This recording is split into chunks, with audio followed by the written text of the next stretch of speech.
Merci d'être resté avec nous. En France, 6 millions de personnes prennent des antidépresseurs. Dans 80% des cas, ce sont les médecins généralistes et non les psychiatres qui les prescrivent.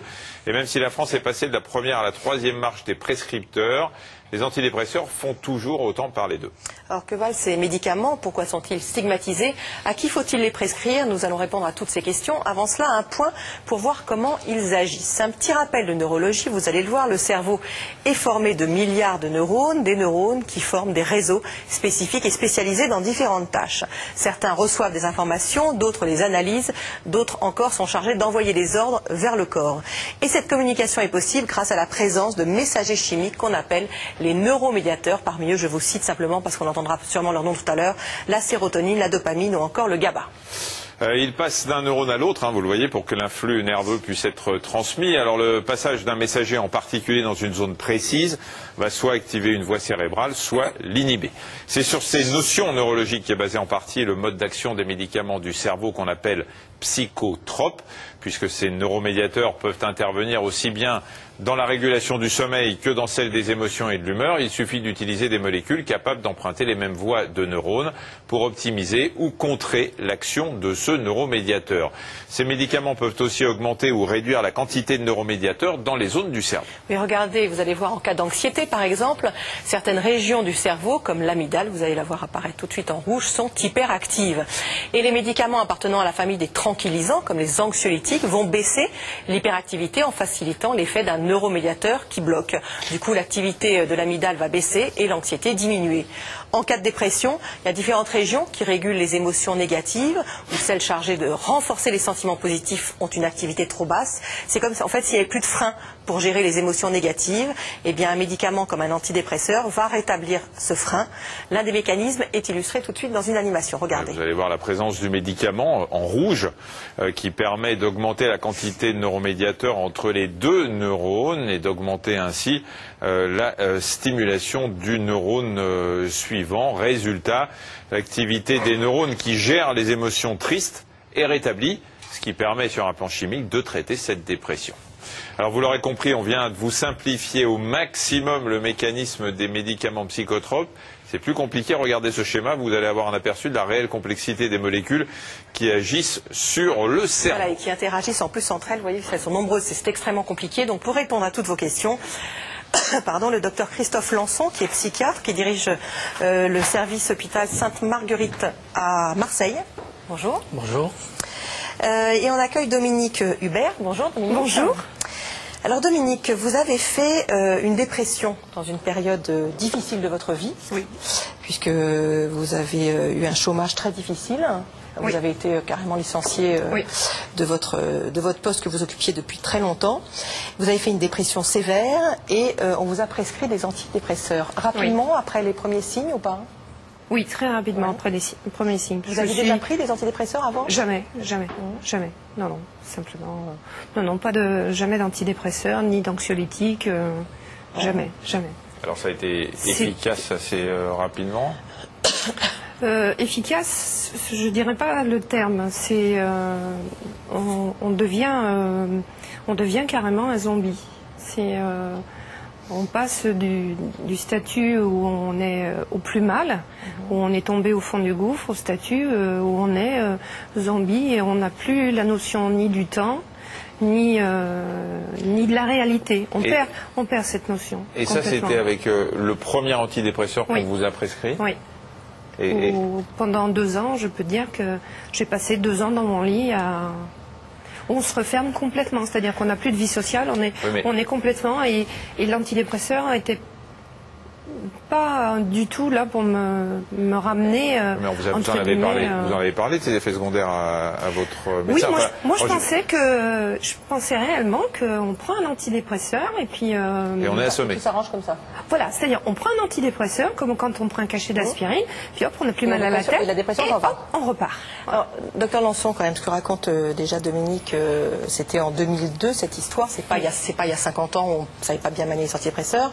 Est-ce que c'est un antidépresseur éventuellement mal choisi, trop dosé, ou est-ce que c'est le cocktail avec la dépression? Comment on peut interpréter ça? La première chose qu'on peut dire, c'est un traitement correctement prescrit, ça donne absolument pas ce que vous avez ressenti. Première chose. Deuxième chose, si vous ressentez des effets comme ça, il ne faut pas rester 2 jours avec ça. C'est intolérable et on ne peut pas supporter ça et les médecins ne doivent pas le tolérer. Donc il y a déjà une situation qui est un peu... Je ne connais pas votre traitement, hein, c'est celui que vous avez eu, mais je pense qu'on ne peut pas rester comme ça et c'est un message qu'il faut dire aux gens. C'est un traitement c'est pas pour un effet secondaire normal de l'antidépresseur, ça. Il n'est pas normal d'avoir des effets secondaires avec les médicaments du cerveau. D'accord. Oui, mais pour être très clair aussi, on dit souvent, en tout cas avec les antidépresseurs utilisés actuellement, qu'il y a un minimum de 3 semaines avant qu'il fasse de l'effet sur la dépression. Ce qui veut dire que concrètement, quelqu'un à qui on a prescrit un antidépresseur aujourd'hui, en admettant qu'il n'ait pas les effets secondaires décrits par Dominique, à partir de combien de temps après la première prise, il doit commencer à se dire ça marche ou ça marche pas? Alors, cette histoire des 3 semaines, c'est pas une vérité scientifique, premièrement. Deuxièmement, dans la vraie vie, il n'y a personne qui prend un traitement 3 semaines si ça fait rien du tout de positif. C'est impossible. Ou alors des gens très consciencieux. Sauf si le médecin vous le dit, dans 3 semaines, vous commencerez à sentir les effets. C'est quand même souvent le discours de pas mal de médecins Oui, quand on prescrit des antidépresseurs. Bien sûr, c'est le discours des médecins. La réalité, c'est que quand on prescrit un antidépresseur, 60% des gens le prennent une seule fois. Ce qui pose une vraie question, c'est pourquoi les gens ne le prennent pas 2 fois. La réponse, elle est assez simple à comprendre, c'est que normalement, quand on prend un médicament qui agit sur le système nerveux, on doit avoir des effets à l'intérieur de soi, que je peux décrire si vous voulez, mais ces effets ne doivent pas être ni négatifs, ce que vous avez ressenti, et ils doivent être plutôt positifs pour que vous continuiez à prendre le médicament. C'est impossible de prendre tous les jours un médicament en pensant qu'un jour ça ira mieux, surtout quand on est déprimé, ou le temps quand on est déprimé, c'est interminable. 3 semaines chez un déprimé, c'est comme si je vous disais à vous, prenez l'antidépresseur pendant 12 ans, et dans 12 ans, peut-être que vous irez mieux. Les études, elles montrent qu'au bout d'1 mois, vous êtes très amélioré de la dépression. Mais tout de suite, il faut que le médicament il fasse quelque chose dans votre corps. S'il ne fait pas quelque chose, tout de c'est suite, pas le bon médicament. C'est 24 heures, première immédiatement dès que vous le prenez. Immédiatement dès que vous le prenez. Quel que soit l'antidépresseur. Quel que soit l'antidépresseur, et ensuite il faut adapter en fonction de comment vous fonctionnez, les caractéristiques du médicament. C'est pas, voilà, c'est de la médecine. Scarlett nous dit 3 mois d'antidépresseurs et 6 kilos en plus. Y a-t-il des antidépresseurs qui ne font pas grossir? Oui, bien sûr. Et c'est la même façon. C'est l'action sur la faim? Alors, il y a plusieurs choses. Il y a d'abord certains médicaments du système nerveux et donc certains antidépresseurs ouvrent l'appétit, comme on dit simplement. Après, dans la dépression, il y a aussi des difficultés, des troubles alimentaires. Donc les deux en même temps, on ne connaît pas bien la part d'ailleurs de l'un et de l'autre, vont se multiplier et vous allez prendre du poids. 3 mois, 6 kilos, je pense que si vous prenez du poids en un mois, c'est intolérable. Et il y a des antidépresseurs qui n'entraînent pas de prise de poids. 20 kilos en 4 mois. Oui, 20 kilos en 4 mois. Pas tolérable non plus pour les antidépresseurs. Pour vous. Oui. C'était quoi? Vous avez l'impression que c'était l'appétit? C'était quoi? Non, c'était la médication, parce que je mangeais pas plus que d'habitude, mais c'est surtout le fait qu'on n'a plus aucune activité. C'est-à-dire qu'on reste au lit, quoi. Voilà, on reste au lit. Donc, si vous n'avez plus d'activité sportive, vous ne marchez plus. Déjà qu'on se déplace beaucoup plus en voiture qu'à pied. Quand vous avez pris le traitement antidépresseur, là, on a bien compris que c'était pas tout à fait les effets. Ouais. Le premier, à un moment, vous avez dit à votre médecin, ça va pas, je suis couché toute la journée, j'ai rien envie de faire. Disons que j'ai écrit une lettre qui était pas du tout mon écriture, où j'étais très mal. Donc je l'ai montré. Je crois que c'était un appel de détresse. Donc je l'ai écrit à mon mari. Mon mari m'a dit il faut que tu la montres tout de suite à ton thérapeute. Et je lui ai montré. Il m'a dit, c'était un vendredi, il m'a dit bon, au lieu de se voir vendredi prochain, on se verra mardi. Et je suis passée à l'acte le samedi. Alors, vous avez fait effectivement une tentative de suicide. C'était quoi? L'excès de fatigue, de traitement qui ne marchait pas C'était le sentiment de n'être plus rien, de n'être plus personne, de plus faire partie de la société. On est complètement démoralisé. Moi qui étais quelqu'un qui vivait à 200 à l'heure, et bien tout d'un coup je me retrouvais à 20 km/h. C'était très difficile à vivre. On va voir, vous avez été effectivement hospitalisé après et vous avez eu un autre traitement, on va en parler, mais c'est une question qui correspond à ça. Je n'ai jamais pensé à me suicider, sauf lorsque je prenais des antidépresseurs, c'était une obsession. Pourquoi? Il y a des passages à l'acte qui sont favorisés par la prise d'antidépresseurs? C'est possible. C'est une des difficultés de ce traitement. Des raisons multiples. Parfois pour les adolescents, mais on en parle... Oui, mais même chez les adultes, c'est possible. C'est pour ça qu'un antidépresseur, quand c'est prescrit, je pense qu'il faut évaluer très régulièrement les effets des traitements et il ne faut pas laisser des traitements pendant des semaines, des mois, comme ça, comme si... C'est pas possible, ça. Voilà, donc le risque suicidaire, il existe du début à la fin, et même quand on les arrête, il y a un risque qui existe. Donc il faut vraiment avoir une surveillance très rapprochée. Mon psychologue m'a conseillé de prendre des antidépresseurs, mais j'hésite car j'ai peur de devenir dépendante. Qu'en pensez-vous, Nadira? Justement, on va voir que vivre sans antidépresseurs, sans anxiolytiques, c'est chose impossible pour Aline qui en prend depuis 5 ans. À 45 ans, elle souffre d'une dépression majeure dont elle a du mal à se sortir. Elle s'est confiée à Gertli Alexandre de Laval.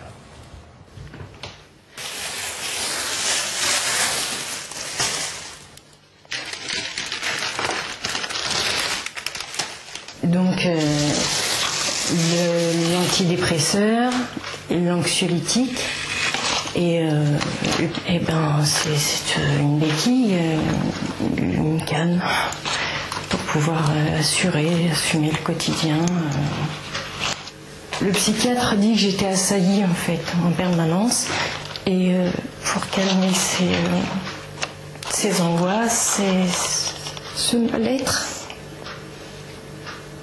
j'ai pas l'impression de vivre comme tout le monde en fait. Trop de questions, trop d'anxiété, d'angoisse, Voilà.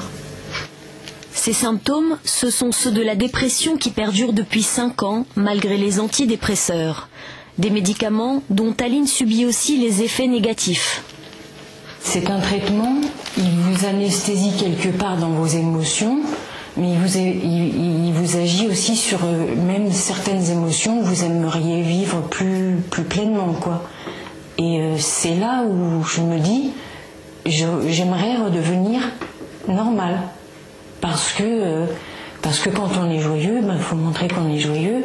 Or, avec les médicaments, c'est pas toujours le cas. Ça n'est pas le cas en fait. Ça inhibe, ça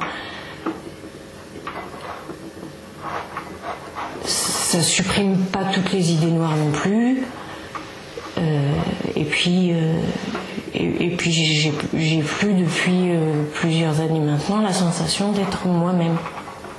Ce que j'ai là sur le bras, ça ne m'était jamais arrivé avant de prendre tout ce genre de médicaments. Ça a chez moi déclenché des pulsions d'autopunition, d'automutilation, de scarification. Mal avec les antidépresseurs, mal sans. Aline voudrait tout arrêter, mais aujourd'hui, elle ne peut plus s'en passer. Moi, il suffit qu'une journée je ne prenne pas mon traitement pour que j'ai tout un tas de symptômes de manque. Donc, d'où mon interrogation à savoir si un jour, oui ou non, j'arriverai à m'en passer. Une question concernant aussi bien ce témoignage que le témoignage de Dominique, sans rentrer du tout dans les types de traitements qui ont été donnés.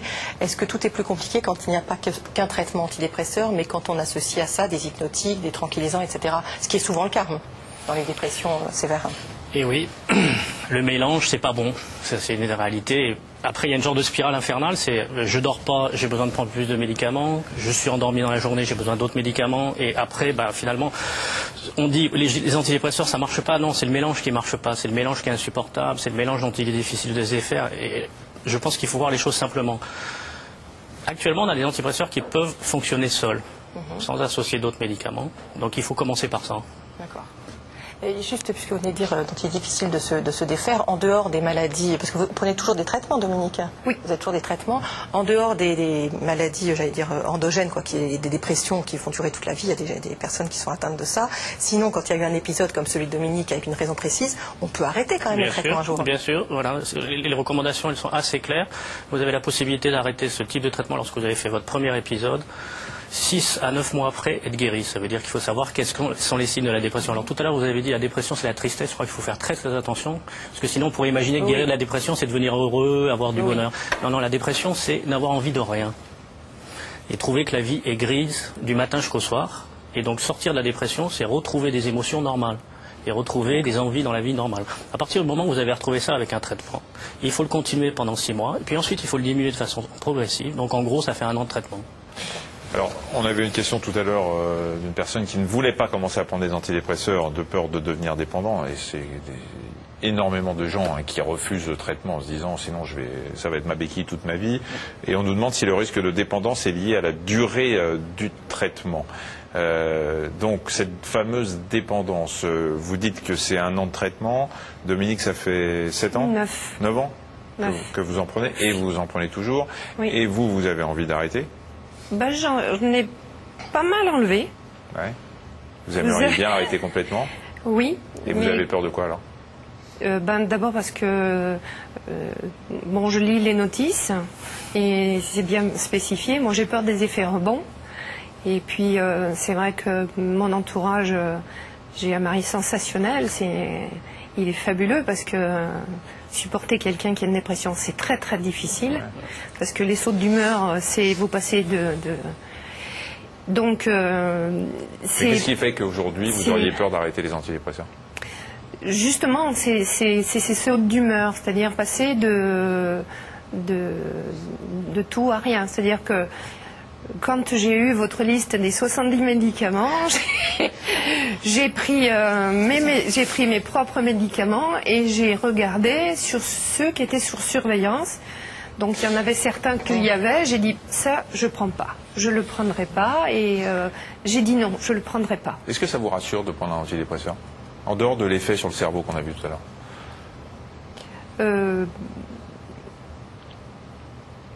Ça m'a rassurée. Ça m'a rassurée. Je pense que ça me rassure quelque part. Mais ça m'est arrivé de les oublier.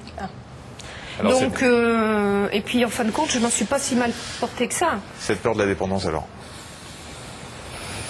C'est des médicaments qui agissent sur le cerveau, donc en partie. Hein. Effectivement, ça entraîne une certaine forme de dépendance, ce qui implique le fait qu'on ne peut pas les arrêter brutalement. Surtout ça. C'est-à-dire qu'une fois que vous commencez, il ne faut pas les prendre de façon irrégulière, parce qu'à ce moment-là, vous n'avez pas d'effet.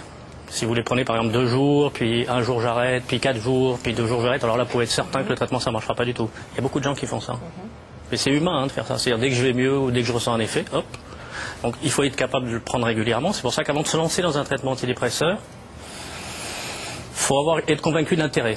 Et puis une fois que j'ai pris le traitement pendant assez longtemps, plusieurs mois, parfois plusieurs années dans les troubles chroniques, il faut les diminuer très progressivement comme vous faites. Je voudrais vous poser une question. Qui c'est qui vous dit de reprendre votre traitement quand vous l'arrêtez? Je sais pas que je l'arrête parce que je suis... Quand vous l'oubliez, pardon. Quand je l'oublie, mais je m'en aperçois parce que j'ai un pilulier. Comme les mamies et les papis. Donc j'ai mon pilulier et je me dis « Oh mince, j'ai oublié de le prendre hier ». Donc je sais forcément... C'est vous qui demandez le renouvellement de l'ordonnance ou c'est le médecin qui vous le fait spontanément? C'est mon thérapeute, oui, qui me le fait. Il me demande... Et quand je lui ai dit que j'avais diminué, il était très content. Il était très content. Est-ce que vous êtes parfois obligé de négocier avec les patients qui ne veulent pas diminuer ou arrêter leur traitement? Actuellement, on est surtout obligé de négocier avec les gens pour leur faire prendre des traitements. L'image des médicaments psychotropes en France, elle est tellement mauvaise que 60% des gens qui viennent à la consultation n'en veulent pas. Bon. C'est une question qu'on a. Je préfère la psychothérapie aux médicaments, ai-je raison? C'est pas forcément pareil. Le meilleur traitement de la dépression, à condition qu'elle ne soit pas grave, ça veut dire pas d'idées suicidaires importantes, pas de retentissement majeur sur sa vie, c'est le traitement qui correspond au mieux à ce que vous avez envie. Alors, certaines psychothérapies sont aussi efficaces que certains antidépresseurs dans les dépressions légères. Si vous avez une dépression grave, il faudra encore pouvoir expliquer ce que c'est une dépression grave, la différence entre une psychothérapie et les médicaments, elle est largement en faveur des médicaments, en tout cas au début. Prendre des antidépresseurs, c'est une première étape pour soigner la dépression, mais sans le suivi psy, la prise en charge de la maladie n'est pas complète. Dans le service d'addictologie de l'hôpital Sainte-Anne, le docteur Lacaille est prescripteur, mais pas seulement. Il est aussi une oreille attentive aux maux de ses patients. C'est ce qu'on va voir dans ce reportage signé Gerd Clia et Mathieu Vibaud. Bonjour madame, tenez, entrez, asseyez-vous, je vous en prie. Alors, comment ça va-t-il en ce moment? Ça va bien. Ça va bien? Ça va bien. Oui. Ça pourrait aller peut-être un peu mieux. Oui. En fait, je pense qu'on a essayé de réduire certaines quantités de médicaments et je pense que c'est ça qui fait que je ne suis pas aujourd'hui au top de la forme. Oui. Il me semble que je réagis à ça. Vous êtes un petit peu moins bien en ce moment? Oui. Oui. En quoi vous êtes moins bien? Quels sont les symptômes qui sont... C'est notamment la fatigue. La fatigue? Oui. Oui, fatigue morale, fatigue intellectuelle, donc. Oui. Vous avez du mal à faire les choses. Oui. Oui, avec un sentiment de culpabilité, puis une espèce de tristesse, de morosité. Ça, je ne l'ai pas encore. Je l'ai eu, bien sûr, à d'autres périodes, mais là, non. Fatiguée, moins motivée, 2 signes qui ont poussé Marie à consulter son psychiatre. La jeune femme connaît bien les symptômes de la dépression. Cela fait 8 ans qu'elle vit avec la maladie. Depuis quelques mois, avec l'aide du docteur Laccueil, elle tente de réduire ses antidépresseurs, avec quelques difficultés. Là, je sens quelques phénomènes physiques, mais c'est vraiment rien. Mais moralement, on est très bien. C'est ça qui est finalement dangereux, c'est qu'on est très bien, après on s'habitue à plus prendre sa dose, et puis après on recommence à dégringoler, et il faut trouver le moment où il faut s'arrêter. Mais c'est difficile de le trouver. Moi, le problème, c'est que j'arrive pas à déceler le moment où il faudrait reprendre les médicaments pour en fait être bien tout le temps. Et alors après, pour moi, c'est une chute un peu vertigineuse et j'arrive pas à... Je vais au fond, quoi. L'objectif principal, ce n'est plus de rechute, et puis avec un deuxième objectif, c'est qu'elle connaisse parfaitement son traitement et parfaitement sa maladie, de façon à ne pas se laisser contaminer par un discours, il faut le dire, je suis désolé, un discours ambiant dans lequel on n'aime pas les antidépresseurs, il y aura toujours une bonne copine, quelqu'un de la famille, un oncle, une tante qui diront voilà, tu prends des médicaments, un médecin dira ben voilà, ça y est, ça fait longtemps, on va arrêter ces médicaments, etc. Donc la maladie dépressive est une maladie. Ces rendez-vous ne se limitent pas au traitement médicamenteux. Marie suit aussi une psychothérapie. 6 mois, 1 an et demi. Chaque fois que je vais en consultation, je comprends encore d'autres choses sur la maladie. Je pense que ça peut-être de moins en moins, j'espère, mais chaque fois, ah oui, tiens, ce symptôme-là, je l'avais pas vu comme ça, je l'avais pas compris comme ça. Oui, pour moi, c'est indissociable et c'est de plus en plus indissociable. Est-ce que donc vous avez le sentiment que vous êtes dépendante de ces médicaments? En être dépendant, je suis pas accro, j'ai pas un phénomène de manque, j'ai pas ce genre de choses, mais je vis bien avec ça. Et sans ça, je vis mal, quoi. Vous occupez des enfants, de la famille. Ça va encore. Pour Marie, il a fallu 8 ans pour accepter la dépression et les médicaments qui vont avec. Dans des cas comme celui-ci, le traitement peut être très long. Les traitements antidépresseurs sont à utiliser en fonction du diagnostic. Quand vous avez un épisode dépressif isolé, on se soigne pendant 18 mois, 1 an, 1 an et demi. Quand vous avez un épisode dépressif à rechute, donc avec récurrent, dans ce cas, les durées de traitement vont être plutôt de 5 ans, 10 ans, et puis pour certaines maladies qui sont de stress sur le long cours, beaucoup plus long. Quand on a trouvé un bon dosage, mais c'est la joie, quoi. Voilà, on se dit ça y est, enfin on a trouvé l'équilibre. Et je me dis, j'en aurais peut-être besoin à vie, ça je n'en sais rien. Peut-être que dans 4 ans, 5 ans, on se reposera la question. Mais pour l'instant, j'ai mon traitement, je l'ai, je le garde et j'ai pas envie de le lâcher parce que je sais que pour l'instant, j'en ai besoin. J'en ai besoin et ça me fait pas peur. Non. Céline demande s'il y a des alternatives aux antidépresseurs. Alors, on a bien vu la psychothérapie, mais sinon, dans les classes de médicaments, il y a des choses qui peuvent remplacer des antidépresseurs quand les patients ne veulent pas en prendre, par exemple? Malheureusement, non. Alors, il y a d'autres techniques que la psychothérapie. Il y a par exemple la luminothérapie dans les dépressions saisonnières. Vous savez, c'est les gens qui ont des dépressions en fonction de la saison. Donc, il y a des techniques de luminothérapie qui peuvent être efficaces. Dans des dépressions plus résistantes, maintenant, il y a ce qu'on appelle la stimulation magnétique transcrânienne, qui n'est pas faite partout, mais qui peut être faite. Donc, on a quand même un éventail de possibilités thérapeutiques qui sont assez larges. Existe-t-il des antidépresseurs ou des anxiolytiques naturels? Joumia. Oui, ça existe, oui. Alors, je pense qu'il faut faire très attention. En France, on surconsomme les anxiolytiques. C'est les médicaments pour l'anxiété, mais pour la dépression, qui sont les antidépresseurs, on les surconsomme pas. Il faut faire très attention parce qu'il y a un genre de mélange. Et d'ailleurs, c'est le problème qu'il y a. Des psychotropes en général. Voilà, c'est que comme les patients reçoivent le plus souvent beaucoup de médicaments en même temps, ils confondent tout et on finit par dire c'est les antidépresseurs qui m'ont mis dans le coma pendant 2 ans. C'est le mélange que vous avez reçu pendant 2 ans. Les antidépresseurs, les médicaments pour le sommeil, les médicaments pour l'anxiété. Bon. Est-ce qu'il y a des médicaments qui sont naturels? Oui. Bien sûr, il en existe. Le problème de ces médicaments naturels, c'est qu'ils n'ont pas été étudiés et que c'est pas parce que... Oui, alors le millepertuis, on peut en parler très clairement. Le millepertuis, c'est un médicament probablement plus toxique que la plupart des antidépresseurs sur le marché. C'est-à-dire si on fait l'index thérapeutique, la dose que je dois prendre et la dose toxique, avec le millepertuis, si vous prenez 1 boîte ou 2 boîtes d'un seul coup, vous n'êtes pas très bien. Alors on rappelle, c'est pas parce que c'est naturel que c'est sans danger. Exactement, ça peut être naturel et dangereux pour la santé. Une dernière question, Michel? Oui, Marina, existe-t-il un lien entre baisse de la libido ou même difficulté à éjaculer et la prise d'un antidépresseur, Pierre? Eh ben oui, ça dépend. Certains antidépresseurs agissent sur la libido et certains antidépresseurs agissent sur la mécanique sexuelle, donc les problèmes d'éjaculation bien sûr. Alors ça c'est pareil, comme la prise de poids, si vous avez des problèmes de libido ou de mécanique sexuelle, c'est pas le bon médicament pour vous parce que guérir de la dépression c'est retrouver des envies et les envies sexuelles c'est partie de la vie. Merci beaucoup à tous les deux, merci infiniment d'être venus, Monique. Merci. Merci. C'était très aimable à vous.